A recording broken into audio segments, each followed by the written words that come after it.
Değerli basın mensupları, hepiniz hoş geldiniz. İnşallah gündemdeki birkaç başlıkla ilgili kısa açıklamalardan sonra sorularınız varsa sorularınızı alacağız ve içtenlikle onları cevaplandırmaya gayret sarf edeceğim. Dün itibariyle Gazi şehrimiz Gaziantep'e geldik. İnşallah bugün buradaki temaslarımızı tamamlayıp yarın Adıyaman'daki programımıza başlayacağız. Uzun süredir memleketi dolaşıyoruz. Gittiğimiz yerlerde toplumun farklı kesimleriyle doğrudan temas kurmak suretiyle onların sorun ve sıkıntılarını dinlemek ve memleketin olabildiğince net bir fotoğrafını çekmeye çalışıyoruz. Dün Akçagöze köyümüze gittik. Merkez Şehit Kamil ilçesi kırsal mahallelerinden Akçagöze'ye gittik. Orada çiftçi vatandaşlarımızla görüştük. Civarda biliyorsunuz 9 köyün merasının büyük bir bölümü merkezdeki 5. Tugay alanına karşılık olarak askeriye tahsis edilmiş durumda. Ve mera alanlarının daralması dolayısıyla özellikle besiciler yakınıp durdular. Yem fiyatları çok pahalı. Otlaklarda, meralarda yetişen otlarla beslenmemesi halinde sadece fenli yemle beslenen hayvanların maliyeti çok yüksek olduğu için vatandaşın önemli bir kısmı, özellikle besicilerin önemli bir kısmı bu işi bırakacaklarını söylüyor. Hatta bırakanlar var, bazıları bıraktıklarını söylediler. Türkiye'de tarım politikalarıyla ilgili uzun süredir bazı şeylere dikkat çekmeye çalışıyoruz. Bunlardan bir tanesi de hayvancılıkla ilgili. Gerçekten girdi maliyetleri çok yükseldi. Eğer bu maliyetler aşağıya çekilmezse besicilik yapan, hayvan yetiştiren çiftçimiz eğer desteklenmezse bir müddet sonra eti dışarıdan ithal etmek ya da çok pahalıya yemek zorunda kalabiliriz. Ben bu vesileyle buradan yetkililere bir kez daha seslenmek istiyorum. Mutlaka çiftçi ayakta kalmalı, asla zarar etmemeli. Hiç kimse zarar ederim korkusuyla bir karış toprağını boş bırakmamalı ve hiçbir besici damızlık hayvanını kesimhaneye göndermemelidir. Dün köyde açıklamalarda bulunduk oradaki vatandaşlara. Yakındıkları bir diğer husus da yine ziraatla uğraşanlar, özellikle gübre fiyatlarının ve ilaç fiyatlarının çok fazla yükseldiğinden yakındılar. Bu nedenle tarlalarını ekemeyen ya da tarlasını ekmek durumunda bütün şartlara rağmen ısrarla devam edenlerin çoğunun bankalara borçlandığını ve artık bu borçların altında ezildiklerini dile getirdiler. Evet, bir kez daha söylüyoruz. Çiftçi hiçbir şart altında zarar etmemeli. Zarar ederim endişesini taşımamalı ve mutlaka çiftçimiz çok değerli bir hazine gibi korunmalıdır. Bu sabah kötü bir haber Adıyaman'dan geldi. Kuduz endişesiyle 2 mahallenin karantinaya alındığı yönünde bir haber var. Biliyorsunuz daha önce geçtiğimiz hafta Bitlis'te başıboş bir köpeğin ısırdığı çocuk kuduz nedeniyle vefat etti. Buradan bir kez daha ben ailesine sabır diliyorum. Başıboş köpek sorunu, sokak hayvanları sorunu çok ciddi bir sorun. Her gün yeni bir can kaybına ya da çok ciddi bir yaralanmaya sebebiyet veriyor. Yine Ordu'da bir temizlik işçisinin köpeklerden kaçarken bir aracın çarpması sonucu 53 yaşındaki bir vatandaşın vefat ettiği haberi basına düştü. Bundan 2 hafta önce Avrupa'daydık. 5 ülke dolaştık. Almanya, Fransa, Belçika, Hollanda ve Avusturya'da temaslarımız oldu. Emin olun bir tek başıboş köpek görmedim ben orada. 12 gün boyunca dolaştık. Bir tek sokak hayvanı, başıboş, sahipsiz bir hayvan sokakta görülmedi. Ama ne hikmetse bizim memleketimizde özellikle köpekler sürüler halinde dolaşıyorlar. Afrika vahşi köpekleri gibi buldukları şeylere saldırıyorlar. O duruma gelmişler ve mutlaka buna bir çözüm bulunmalı. Bu köpek terörünü özellikle sonlandıracak adımlar atılmalı. Burada sorumluluk hem merkezi hükümete hem belediyelere düşmektedir. Eğer o köpekler sahipli değilse ya da sahipli bile olsa başıboş dolaşıyorsa mutlaka bunlar bir yere toplanmalıdır. Sokaklar vatandaşların güven içerisinde gezebileceği, işini görebileceği, alışverişini yapabileceği bir hale getirilmelidir. Gündemdeki konulardan bir tanesi anayasa değişikliği. Sayın Adalet Bakanı'nın açıklamasına göre önümüzdeki hafta anayasa değişikliği ile ilgili hükümetin önerisi meclise gelecek. İki husus var bu öneride. Birisi başörtüsüne anayasal güvence, öbürü de ailenin korunmasına dair düzenleme. Süreci biliyorsunuz. Önce Sayın Kılıçdaroğlu'nun başörtüsüne yasal güvence çıkışı, ardından Sayın Cumhurbaşkanı'nın yasal değil anayasal bir güvence getirelim karşılığı ve nihayetinde hükümetin hazırladığı bir anayasa değişikliği önerisi meclise geliyor.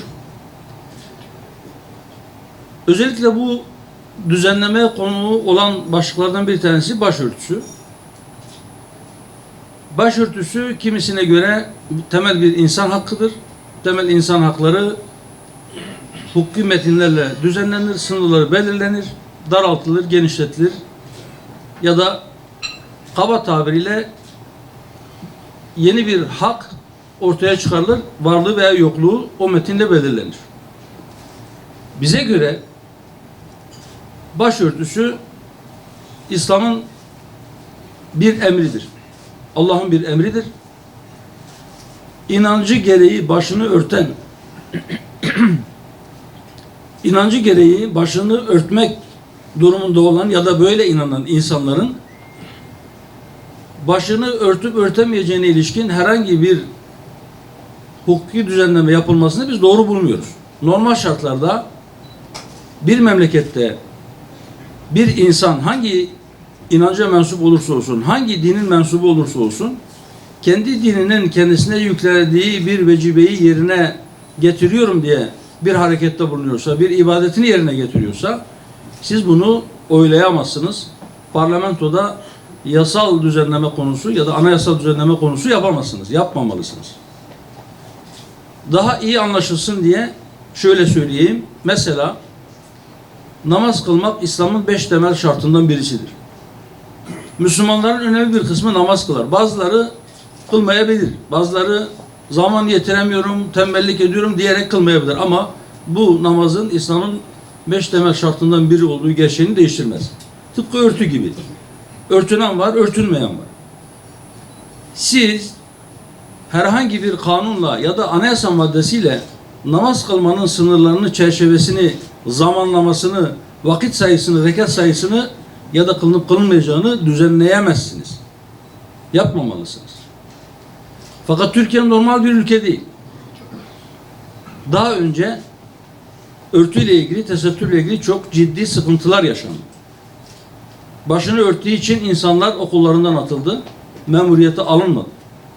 Hatta hatırlayalım 2007 yılında Hayrünnisa Hanım'ın başı kapalıdır diye Sayın Abdullah Gül'ün Cumhurbaşkanı olarak seçildiği meclis toplantısında 367 kişi yoktur diye o seçim iptal edildi Anayasa Mahkemesi'nde. O tartışmaları hatırlayalım. Sözde mi, özde mi layık diye kimlerin Cumhurbaşkanı olup olamayacağı konusuna kadar götürüldü iş. Öyleyse böyle bir yerde bir daha kimse mağdur edilmesin diye sağlam bir güvence ihtiyaç var mı? Evet var.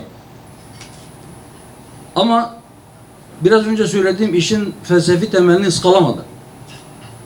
Yani anayasa ile, anayasal düzenleme ile bu hakkı oluşturmak, inşai bir düzenleme suretiyle böyle bir hakkı tespit etmek değil, ama zaten var olan, fıtri olan, doğal olan ve korunması gereken bir hakkı güvenceye kavuşturmak için böyle bir adıma ihtiyaç olduğu düşüncesindeyiz.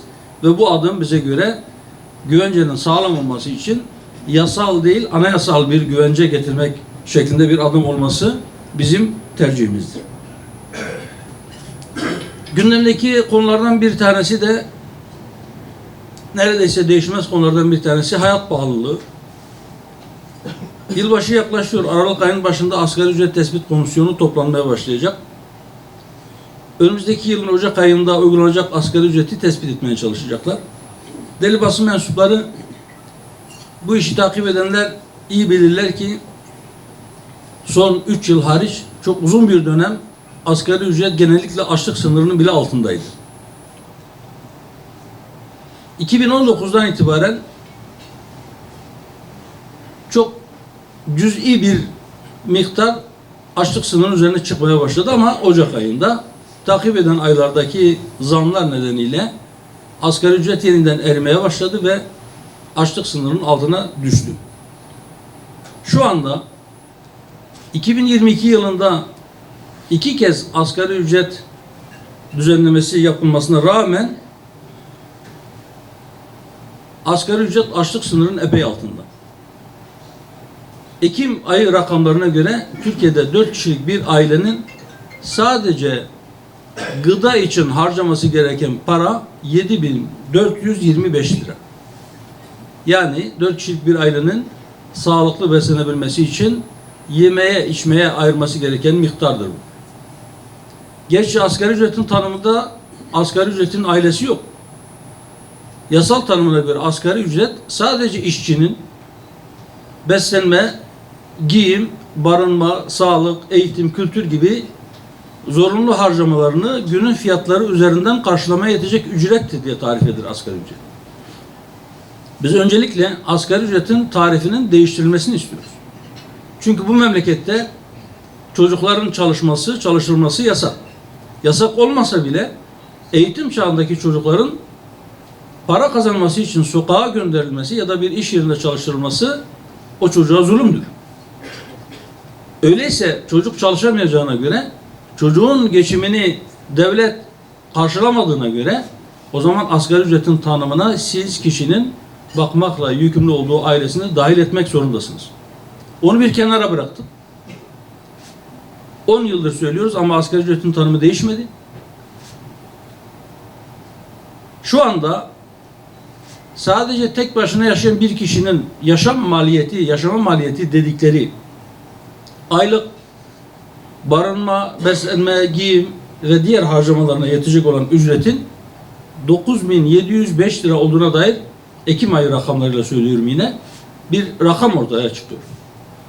Bu da neredeyse asgari ücretin 2 katına yakın. Dolayısıyla bizim buradan hükümete çağrımız şudur. Fiyatların bir müddet daha yükselmeye devam edeceği, enflasyonun artış hızının düşmesine rağmen enflasyon durmayacağı, fiyatların artmaya devam edeceği, hele asgari ücret yeniden tespit edilirken bu da maliyetlere ekstra bir yük getireceği için, yani üretim maliyetleri işçi ücretlerinden dolayı biraz daha artacağı için hiçbir şey olmazsa, başka bir şey olmazsa sadece bu maaşların artışından dolayı hemen hemen tükettiğimiz her şeyin fiyatına yeni zamlar gelecek. Bunu küresel şartlarla birlikte değerlendirdiğimizde kısa vadede fiyatların durdurulamayacağı şeklinde okumamız mümkündür. Öyleyse yapılacak bir şey kalıyor. Tek bir yol var. Vatandaşın ihtiyaç duyduğu maddeleri almaya yetecek bir gelir seviyesine çıkması. Dar gelirliler, asgari ücretliler, emekliler başta olmak üzere biraz önce çiftçinin durumunu da söyledim. Özellikle küçük çapta ziraat yapanlar için bu böyle. Bunların gelir seviyesini yukarıya çıkaracak tedbirler almalı. Asgari ücret hiçbir şartta açlık sınırının altında olmamalı. Hatta dediğimiz gibi 10 yıldır söylediğimiz gibi işçinin ailesi de asgari ücretin tanımına dahil edilmelidir. Emekli maaşları için de aynı şeyi söylemek gerekir. Emeklilerimiz belli bir yaşa gelmiş olan, artık çalışamayacak durumda olan insanlar olduğuna göre onların aldıkları maaşın en azından onları hayatta tutmaya yetecek, mutfak masraflarını karşılayabilecek ve diğer zorunlu ihtiyaçlarına yetecek bir seviyeye çıkarması gerekir. Bütün gıda maddeleriyle ilgili belli bir standart getireceğiz dersek, doğrusu onunla ilgili bir çalışmamız yok. Bu gerekli midir? Ben ondan da emin değilim. Ama Eğer o gramaj düşüklüğü vatandaşı aldatmaya yönelikse mutlaka ilgililer buna bir tedbir geliştirmek zorunda, buna bir çare bulmak zorunda. Bu gramajdan çalma mıdır yoksa yükselen maliyetleri vatandaş daha fazla hissetmesin diye bir anlamda psikolojik bir rahatlama sağlamak için midir? Bilemiyorum. Ya da diğer rakipleriyle rekabet edebilmek için, fiyat yükseldiği için, fiyatı düşüremediği için gramajı eksiltip ona göre bir fiyat belirleyip rakiplerine göre daha fazla satmaya çalışmak mıdır? Bunun değerlendirilmesi gerekir. Yani bu ayrıca üzerinde ciddi düşünülmesi gereken ama bunlar işin teferruatı, işin detay tarafı. Biz şunu söylüyoruz. Her vatandaşın ama her vatandaşın hiçbir gelire sahip olmayanlar da dahil. Eğer Türkiye Cumhuriyeti sosyal bir devlet ise, sosyal bir hukuk devleti ise hiç kimse fakr-ı zaruret içerisinde bırakılmamalıdır. Kendi kendisine yetecek bir gelire sahip olmayanları bu toplum ayakta tutmak zorundadır. Bu kadar kaynak nereden? Bizce kaynak vardır. Biz şuna inanıyoruz. Şu topraklar 85 milyon değil, 185 milyon insanı beslemeye yetecek kadar bereketlidir. Ama bölüşümle ilgili, ama dağıtımla ilgili sorunlarımız vardır. Bu bugünkü sorun değil. Kapitalist sistem dünyanın her tarafında aynı sorunu yaşatıyor insanlar. Bu sistem zenginin lehine çalışıyor. Bir hortum bağlanmış fakir fukaranın cebine ve o hortum fakirin cebindekini vakumluyor, zenginin kasasına aktarıyor. Sadece Türkiye'de değil, bütün dünyada böyle işleyen bir sistem vardır. İnşallah eğer biz gelirsek, eğer biz iktidar olursak biz bunu tersine çevireceğiz. Biz diyoruz ki biz refahı tabana yayacağız, vergiyi de tavandan alacağız. Zenginden alacağız, fakir fukaranın rahat etmesi için de düzenlemeler yapacağız. En sonundan başlayalım. Şu anda seçim, yani Cumhurbaşkanı seçimi ikinci tura kalır. Çünkü parlamento seçimlerinde tek turlu seçim biliyorsunuz. Cumhurbaşkanı seçimi ikinci tura kalırsa o değerlendirmeyi o zaman yaparız. Bir ittifakı destekleyecek mi? Eğer Hüdapar bir ittifakın içerisindeyse o ittifakı destekleyecek. Yani Hüdapar eğer tek başına seçime girme kararı alırsa nihai kararımız o şekilde tecelli ederse Hüdapar elbette kendisine destek isteyecektir ve herhangi bir ittifaka destek vermeyecektir. Ama eğer bir ittifak içerisinde yer alırsa tabiidir ki hangi ittifakın içerisindeyse o ittifaka destek verecektir. Şu an itibariyle Hüdapar herhangi bir ittifakın içerisinde değildir. Herhangi bir ittifakla varılmış bir anlaşması yoktur.